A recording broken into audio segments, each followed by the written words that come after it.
তো বন্ধুরা সবাই কেমন আছেন? আশা করি ভালো আছেন। তো আমি আজকে দেখাবো আপনারা কিভাবে ডিএলএসের প্লেয়ার অ্যাপটা ইনস্টল করবেন। তো আপনারা প্লেয়ার অ্যাপটা অনেকে ইনস্টল করতে চান, কেননা এটা দিয়ে ডিএলএসের প্লেয়ার ম্যাক্স করা যায়। তো আপনারা দেখতে পাচ্ছেন আমার এখানে কিন্তু প্লেয়ার অ্যাপটা ইনস্টল করা। তো আমি এখন আপনাদেরকে দেখাবো আপনারা কীভাবে ইনস্টল করবেন। যারা যারা এখন চ্যানেলটিকে লাইক করে সাবস্ক্রাইব করে রাখেননি তাড়াতাড়ি করে দিন। তো শুরু করা যাক আজকের ভিডিও। প্রথমে আমি চলে যাব আমার মোবাইলের ক্রোম ব্রাউজারে।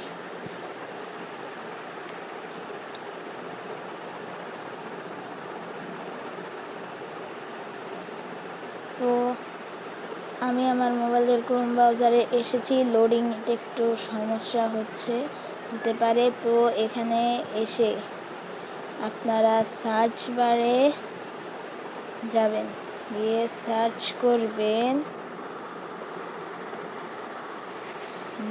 এই যে ড্রয়জার।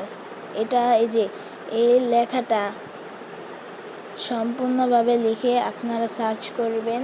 তো এখানে আমি ক্লিক করলাম, বাস এই যে আমার এনলো। এই যে প্রথমে যেই ওয়েবসাইটটা এসেছে এখানে আপনারা প্রবেশ করবেন।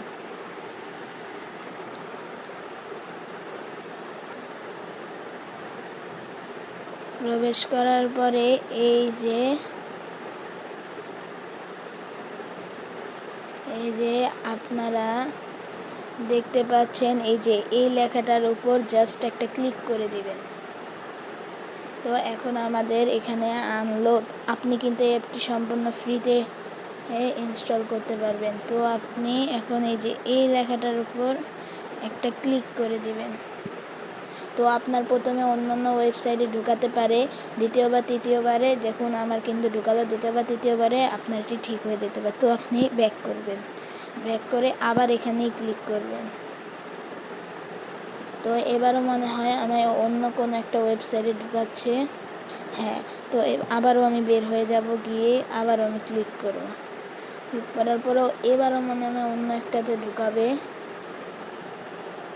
মনে হচ্ছে। হ্যাঁ, ঢুকে গেছে। আবার এখান থেকে বেরা আবার ক্লিক করব। একবার না একবার হবে। এবারও কিন্তু আমার অন্য ওয়েবসাইটে ঢুকাচ্ছে। তো আমি কিন্তু এখান থেকে বের হয়ে যাব আবারও। তো আমি আবার এখানে ক্লিক করে দিব। তোমায় আর আবার ক্লিক করবে, এই যে এবার ঢুকাবে নিশ্চিত। এই যে দেখুন, যখন এম লোগোটা থাকবে তখন আপনারা আসবেন। তো এখানে আসার পরে এখানে আপনারা দেখতে পাচ্ছেন এই যে ডাউনলোড অপশনটা, এখানে জাস্ট একটা ক্লিক করবেন। এখানে এসে যে দেখুন ডাউনলোড হচ্ছে, আমার ডাউনলোড করা আছে তাই আমি ক্যান্সেল করে দিলাম। আর এখানে এখানে দেখাচ্ছে এর সাইজ, এগুলো দেখাচ্ছে। তো আপনারা সবাই দেখে শুনে ডাউনলোড করবেন। তো আজকের ভিডিওটা এই পর্যন্তই, দেখা হবে পরের ভিডিওতে ইনশাল্লাহ। আল্লাহ হাফিজ।